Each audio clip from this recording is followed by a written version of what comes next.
പുഴനി കാണാൻ, കൂടെ വാഴുന്ന അമ്മയെ കാണാൻ. ഞങ്ങളിന്ന് കൊട്ടിയൂരിലേക്കുള്ള യാത്രയിലാണ് കേട്ടോ. ഇപ്പോൾ രാത്രി 10 മണിയായി. ഇനി രാവിലെ കാണാം.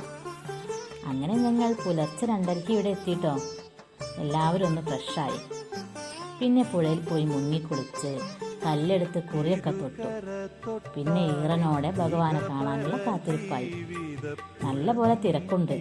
പിന്നെ ഇടയ്ക്കിടയ്ക്കുള്ള മഴയും. ഒരു വട്ടമെങ്കിലും ഇവിടെ വരാൻ സാധിക്കണം എന്നുണ്ടായിരുന്നു. അങ്ങനെ 2ാം തവണയും ഇവിടെ എത്താൻ സാധിച്ചു. കണ്ണിറയെ ഭഗവാനെ കണ്ടു പ്രാർത്ഥിച്ചു. പിന്നെ തീർത്ഥവും പ്രസാദവും വാങ്ങി വെള്ളത്തിലൂടെ അമ്പലം വലം വെച്ചു.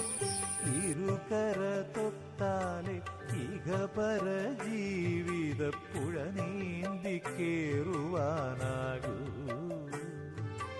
അക്കരെ കൊട്ടിയൂരപ്പനെ തൊഴുതാലെ ഇക്കരെ അപ്പനെ കാണാവൂ.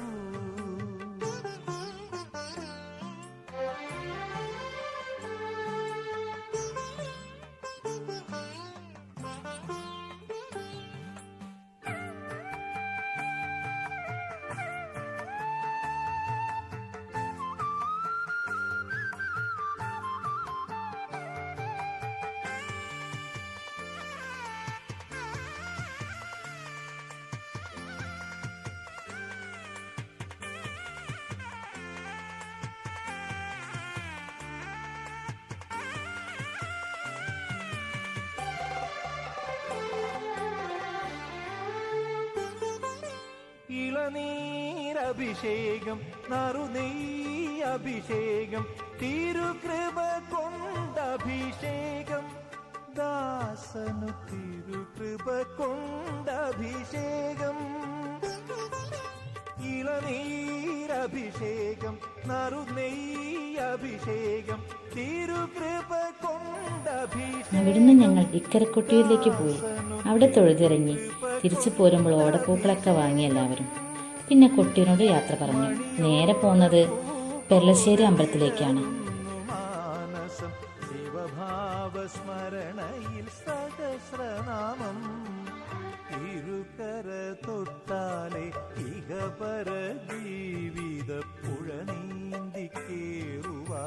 കണ്ണൂര് വരെ വന്നാൽ മുത്തപ്പനെ കാണാണ്ട് പോകാൻ പറ്റുമോ?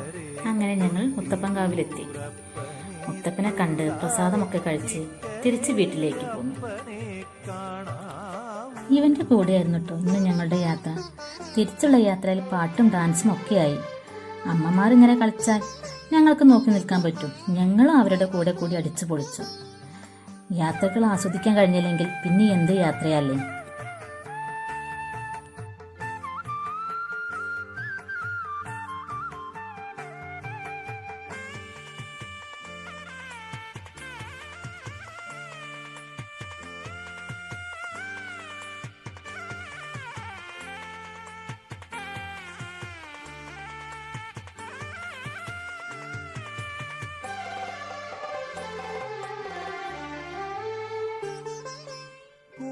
കഴിഞ്ഞീറനാം ജപം കൊണ്ടു ശുദ്ധമാം